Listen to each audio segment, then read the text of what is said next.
Katanya Allah itu ada, tapi kenyataannya apa? Tidak bisa ngasih apapun. Oh, kan memang Allah itu ada. Tapi begini apa?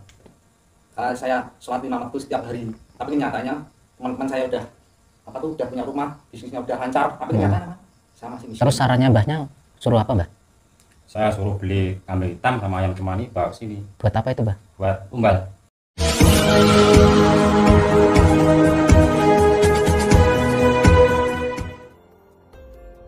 Assalamualaikum sahabat spiritual yang berbahagia. Ketika Gus Nur Samsun datang ke rumah dukun Wage untuk menobatkannya, Gus Nur Samsun mendengar ada tamu sang dukun yang dengan seenaknya menghina Allah di hadapannya. Gus Nur Samsun marah dan berusaha meluruskan tamu sang dukun itu. Akan tetapi, dukun Wage malah marah dengan Gus Nur Samsun. Dia tidak terima tamunya diprovokasi oleh Gus Nur Samsun, sehingga sang dukun ingin menghajarnya. Lalu apakah yang akan dilakukan Gus Nur Samsun? Mengetahui sang dukun dan tamunya yang beraninya merendahkan Allah itu. Silahkan disaksikan kisahnya selengkapnya. Dan semoga Allah Subhanahu wa Ta'ala senantiasa melindungi Gus Nur Samsun dalam menjalankan setiap misi dakwahnya. Bismillahirrahmanirrahim. Allahumma sholli ala sayyidina Muhammad wa ala ali sayyidina Muhammad. Lihum satun udfi biha harul wabail hatimah al-Mustafa wal Murtada wabnahuma wa Fatimah. Lihum satun udfi biha harul wabail hatimah al-Mustafa wal Murtada wabnahuma wa Fatimah.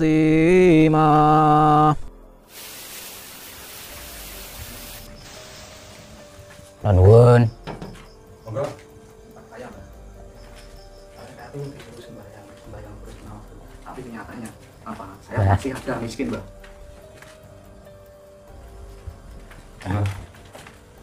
Dalamnya nanti Mas. Rumah saya Surabaya, Mbah. Oh, jauh amat. Iya, Mbah. Terus tujuan Mas kesini mau apa? Saya mau minta tolong sama Mbah Waki ya. Ya. Nah, kata teman saya katanya solusinya minta ke Mbah Waki katanya. Ya. Nah, jadi pertama saya kesini silaturahim, Mbah. Yang kedua tujuan saya kesini pengen minta tolong. Pertama saya perkenalkan diri dulu. Nama saya di sini Jepri. Sahabat yang berbahagia, video ini adalah tentang misi Gus Nur Samsun untuk menghentikan sepak terjang Mbah Wage, seorang dukun santet yang sudah sangat kondang. Informasi itu mengatakan, selain sebagai tukang santet, dukun Wage juga sangat dikenal kemampuannya dalam hal pasang susuk, ilmu pesugihan, bahkan sampai penggandaan uang. Telah sangat banyak orang yang menjadi kurban sang dukun. Sebab itulah Gus Nur Samsun datang dan ingin menghentikan aksi jahat dari sang dukun Wage ini. Dan untuk menjalankan misinya, Gus Nur Samsun menyamar dengan nama Jepri, yang tujuannya adalah untuk meminta tolong dukun Wage melakukan penggandaan uang. Dan ketika Gus Nur Samsun datang ke rumahnya, ternyata sudah ada 2 orang tamu yang ada di sana. Dan di saat itulah Gus Nur Samsun kemudian mendengarkan perkataan sang tamu yang sangat mengusik hatinya itu. Yang mana seorang tamu itu mengatakan bahwa dia ingin meminta tolong dukun Wage agar bisa menjadi orang kaya raya. Karena dia sudah tidak percaya lagi kepada Tuhan Allah, yang kata banyak orang bisa memberikan kekayaan. Namun ketika dia berusaha menjalankan perintah Allah, sampai sekarang dia tidak mendapatkan kekayaan yang diinginkan. Sampai saat ini dia tetap menjadi orang miskin. Padahal banyak teman seusianya yang kini sudah menjadi orang yang kaya raya. Oleh ibunya dan para ustadz, dia sering diminta sholat yang rajin agar bisa kaya raya. Namun sudah bertahun-tahun melakukannya, Kekayaan itu tetap tidak bisa didapatkannya. Kini dia sudah tidak percaya lagi dengan Tuhan Allah. Sebab itu dia datang kepada dukun Wage, agar bisa membantunya menjadi orang kaya raya. Dan mendengar perkataan sang tamu yang demikian itulah, hati Gus Nur Samsun menjadi terusik. Gus Nur Samsun tidak terima jika Tuhan Allah yang Maha Agung direndahkan di hadapannya. Allah memang adalah Tuhan yang Maha segalanya, dan setiap makhluknya akan selalu bergantung kepadanya. Hanya manusia saja yang telah dikuasai nafsu setan, sehingga mereka dipengaruhi agar tidak percaya kepadanya. Sebab itulah Gus Nur Samsun kemudian mencoba untuk meluruskan sang tamu tersebut. Gus Nur Samsun mempersilahkan jika memang dia meminta pesugihan kepada dukun santet. Tapi jangan sekali-kali mengatakan bahwa Allah itu tidak bisa berbuat apa-apa. Akan tetapi, perkataan Gus Nur Samsun itu ternyata telah membuat dukun Wage menjadi marah. Dia tidak terima perkataan Gus Nur Samsun yang menurutnya telah memprovokasi tamunya. Sehingga kemudian dia berusaha mengusir Gus Nur Samsun dari rumahnya. Lalu apakah yang akan dilakukan Gus Nur Samsun ketika mengetahui sikap sang dukun dan tamunya itu? Silahkan disaksikan videonya selengkapnya. Terus Mas ya? Saya gini Mbak, saya mau kaya Mbak. Saya di rumah sama ibu saya disuruh sholat. Tapi kenyataannya apa? Saya masih miskin, tak punya apa-apa. Padahal teman saya udah punya rumah, punya usaha. Tapi kenyataannya apa? Saya juga masih miskin. Intinya minta Ya, pesugihan. ya Mbak. Nah, tapi itu persyaratannya apa Mbak? Nah, gampang tuh. Ya. Bawa kambing hitam ke sini sama ayam cemani. Ya, itu aja Mbak. Ya. Oh, masnya ini tuh atlet, Mbak? Yang ini atlet main voli. Oh, voli. Ya. Minta kekuatan nyemesnya biar jeduk. Oh, nyemes itu mukul itu ya, Mbak? Pukul. Ya. Tinggal itu biar kencang gitu Mas. Oh. Terus kalau masnya tadi Saya pengen kaya. pengen kaya? Ya, saya kan disuruh sholat 5 waktu. Tapi kenyataannya apa? Saya masih miskin. Katanya Allah itu ada. Tapi kenyataannya apa? Ya, bisa ngasih apapun. Oh, kan memang Allah itu ada. Tapi buktinya apa? Saya sholat 5 waktu setiap hari. Tapi kenyataannya teman-teman saya udah udah punya rumah, bisnisnya udah lancar. Tapi kenyataannya apa? Saya masih miskin. Terus sarannya Mbahnya suruh apa, Mbah? Saya suruh beli kambing hitam sama ayam cemani bawa ke sini Buat apa itu, Mbah? buat tumbal Oh, buat tumbal. Oh, biar cepat kaya. gitu. Katanya mau beli pulau Bali. Mau dibeli. Wah, hebat tuh. Beli Pulau Bali. Iya. Berarti cita-citanya pengen beli Pulau Bali. Iya. Untuk apa? Ya buat bisnis Mas. Oh, buat Biar bisnis. kaya. Nah, kan bisa minta sama Allah, bekerja dan Tuh sebagainya. Mas, nggak boleh gitu. Ini tamu saya, nggak usah ikut campur. Oh iya, Mbah, mohon maaf, Mbah. Nggak boleh. Tujuan Mas apa ke sini? Boleh. Tujuan saya ini, Mbah. Saya pengen menggandakan uang, Mbah. Nah, intinya aja. Di sini mau mengadakan berapa yang mau digandain? Saya pengen misalkan 1 miliar itu bisa, Mbah? Bisa jadi 1 triliun. 1 miliar. Bisa Oh, jadi saya ngasih 1 1 miliar jadi 1 triliun. Ya. Kalau 1 juta, 100 juta, 1 juta jadi 1 miliar. 100 juta. 100 juta jadi 1 miliar. miliar. Kalau 1 juta jadi 100 juta. 100 juta, 100 juta. 1 juta jadi 100 juta. Ya. 100 juta 1 jadi juta 1 miliar. miliar. 1 1 miliar miliar jadi 1 1 triliun. Wah, enak ya, Mbah. Ya enak. Oh. Terus masnya cari pesugihan, Iya. pengen cepat kaya. Iya. Tapi ya boleh sih gitu. Kita kan juga pengen kaya, saya juga, Mbah. Iya. Tapi ya nggak baik juga kalau bilang sholat dilibatkan, Allah dilibatkan, itu nggak baik juga, Mas. Gitu. Tapi gimana Mas? Ya. Saya udah sholat 5 waktu, udah menjalani sholat. Tapi kenyataannya apa? Masih aja kayak gini, tidak punya apa-apa. Oh. Makanya saya kesini Ke Mbah cari Wage. solusi ke Mbah Wage ini. Oh, berarti Mbah Wage udah terkenal untuk. Udah. Bukan terkenal lagi. Kenal ini Mas. Saya so Asia, saya nggak kenal Mbak Wage. Oh iya iya iya, iya, Mbah. Mau minta apa aja saya kasih. Ya tapi kan kok aneh ya, Mbah? Apanya yang aneh? Masnya ngejelek-jelekin Allah, ngejelek-jelekin sholat. Ya gini loh, Mas. Setahu saya, Mas, Allah itu memang ada, Mas. Tapi kita ya jangan terpatokkan di sholat terus kita nggak mau kerja. Kita kan harus kerja juga. Gitu, Mas. Itu setahu saya kayak gitu. Cuman kalau saya kesini kan memang pengen menggandakan uang. Gitu. Tujuan saya sih, Mbah. Gitu, kalau saya sarankan boleh, Masnya mau mencari pesugihan boleh, tetapi ya jangan bawa-bawa Allah, jangan jelek-jelekin Allah, jangan jelek-jelekin sholat. Itu gitu. hak dia Mas. Hak pasien saya. Kenapa Mas melarang mendakwai dia? Apa tujuannya? Nah kan itu juga hak saya, Bang, untuk menyampaikan bahwa yang saya dengar itu keliru. Mas di sini mau mengadakan uang, mau mencari masalah. Saya nggak mau mencari masalah, Mbah. Saya mau menggandakan uang. Tetapi kan telinga saya mendengarkan, Mbah. Udah, kalian pergi dari sini, keluar. Lah, gimana sih, Mbah? Ini mempengaruhi. Orang saya Tamu saya. belum nyicipin makanan. Bayar, orang mau nggak ada uang dapat banyak duit kok. Bayar. Oh, berarti harus bayar dulu kalau mau makan ini, Mbah. Iya. Kayak di warung Boleh. bayar. Wah, enak banget, Mbahnya sedikit-sedikit uang. Nah, iya, orang hidup yang dicari uang. Mbahnya kan bisa menggandakan uang. Iya. Kenapa nggak kaya gitu, Mbah? Emang nggak perlu dibuktiin kayaknya. Rumah saya di mana-mana ada. Oh, rumahnya di mana-mana ada. Kalau bisa mendatangkan pesugihan, emang Mbah punya pesugihan? Punya. Oh, punya juga. Mintanya apa? Tapi kok rumahnya kayak gini dulu saja, Mbah? Ini buat praktek. Oh, gitu. Biar kelihatan miskin. Oh, gitu, Mbah. Iya. Ya, saya sih oke-oke saja, Mbah. Cuman gini, Mbah. Kayaknya kok saya nggak jadi aja ya, Mbah. Ya, terserah. Ya, karena Masnya tadi ngejelek-jelekin Allah sama sholat kayak gitu, Mbah. Gitu. Udah Mas, pergi, nggak usah banyak ngomong. Pergi.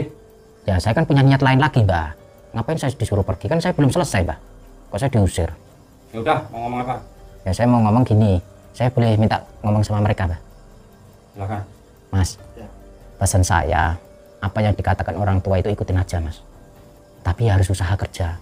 Kalau cari pesugihan sih itu hak sampean ya. Saran saya kalau pakai tumbal jangan, Mas. Itu. Karena saya pengen kaya kok. Lah. Kan sarannya dari Mbah. Kayak gitu kan. Kalau saya misalkan cari penggandaan uang, saya ada tumbalnya juga nggak, Pak? Ya nggak ada, cuma uang aja. Saya cuma pakai uang aja. Uang aja. Oh, kalau ini tumbalnya tadi apa? Kambing hitam sama ayam cemani. Oh, gitu.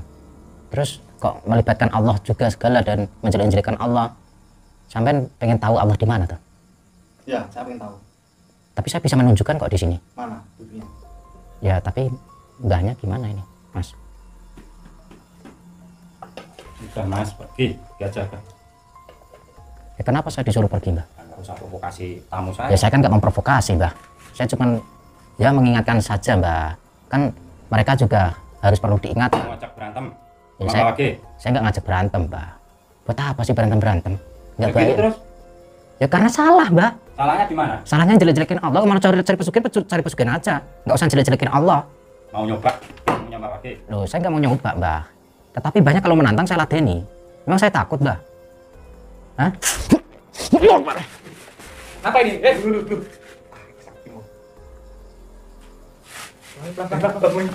Kalian duduk dulu. Enggak, kalian duduk dulu. Kalian duduk dulu. Wes, tenang ya. Tak apa nih, Bawa, Dek.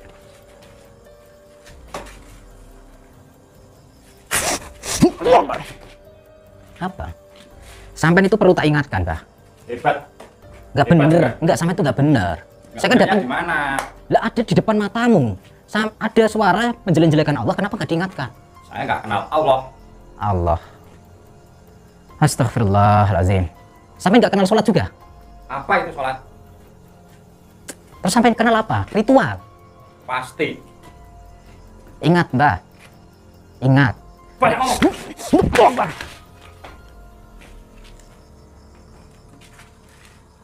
Lanjut. Awas, halangi pintunya. Takutnya mereka kabur. Mau apa? Sekali lagi. Mau apa?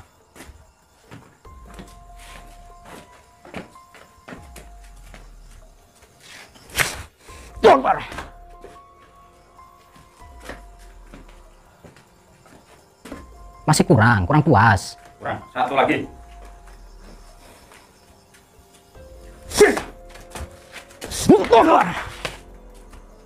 Masih kurang puas.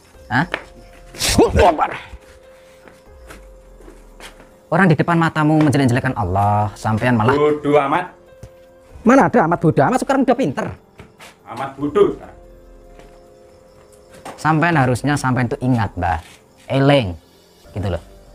Urusan saya. Berarti sampean selama ini nggak pernah sholat sampean. Kenal aja enggak? Kenal aja enggak? Sholat itu apa? Astagfirullah. Sholat itu apa? Berarti sampai selama ini agamanya apa sih ini orang ini? Enggak punya agama. Terus sampai punyanya apa? Uang. Punya uang. Uang saya banyak. Sampai eleng, Mbah, eleng. Di atas langit masih ada langit. Banyak ngomong. Allah Akbar. Bismillahirrahmanirrahim. Kita buang ini. Eleng, Mbah.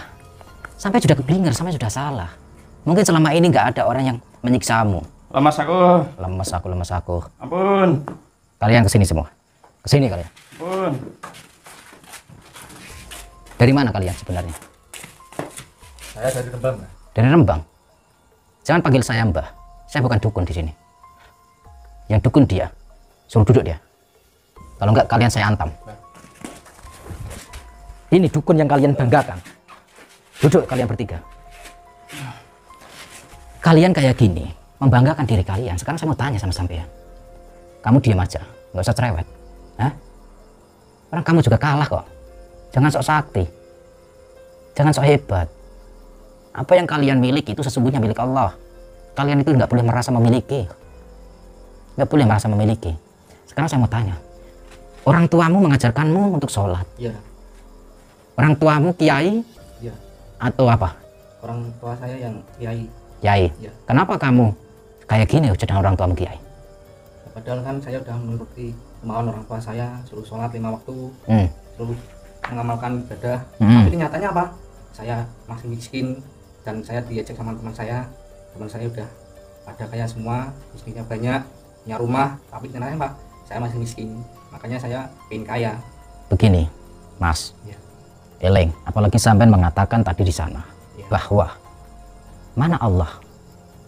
Ya terus sampai selama ini sholat untuk siapa kalau bukan untuk Allah? Ya tapi kenyataannya Pak, kalau saya udah sholat tapi Allah nggak mau ngasih kekayaan. Gini Mas, di dalam agama Islam itu adalah agama yang bersih Mas. Ya. Al-Islamu nasifun, yang artinya adalah Islam itu agama yang bersih. Islam adalah agama yang suci. Di mana tempat yang bersih, sampean harus bersih dulu, dimulai dari sampean, hati sampean. Bersihkan hatimu, pikiranmu. Jangan memburu duniawi kalau mau beragama Islam yang sesungguhnya. Mana mungkin Allah memberikan kekayaan sedangkan sampean aja kotor pola pikirmu. Suudzon terus sama Allah. Terjadi pertarungan yang cukup hebat Gusnur Samsun dengan dukun Wage. Namun pada akhirnya, sang dukun itu bisa dikalahkan oleh Gusnur Samsun. Ilmu hikmah Gusnur Samsun yang hebat itu menghantam tubuhnya, sehingga membuatnya langsung terkapar tak berdaya. Gusnur Samsun pun segera mencabut ilmu iblis yang dimiliki sang dukun. Dan setelah itu, mencoba menasihati sang dukun dan dua tamunya itu, yaitu agar tidak terjebak dengan praktek sesat perdukunan. Apalagi, tidak percaya kepada Allah Subhanahu wa Ta'ala. Semua yang ada di dunia ini adalah makhluk ciptaan Allah. Dan hanya Allah yang memiliki segalanya. Sehingga seharusnya, kepada Allah lah kita semua meminta sesuatu. Terima kasih telah menyaksikan video dakwah yang penuh perjuangan dan keagungan ini. Ambillah sisi baiknya dan tinggalkanlah sisi buruknya. Dan tentunya kami juga berharap video dakwah yang kami sajikan ini bisa memberikan manfaat, juga bisa menghibur para sahabat semuanya. Akhirul kata, putar tasbihnya dan baca solawatnya. Wassalamualaikum warahmatullahi wabarakatuh.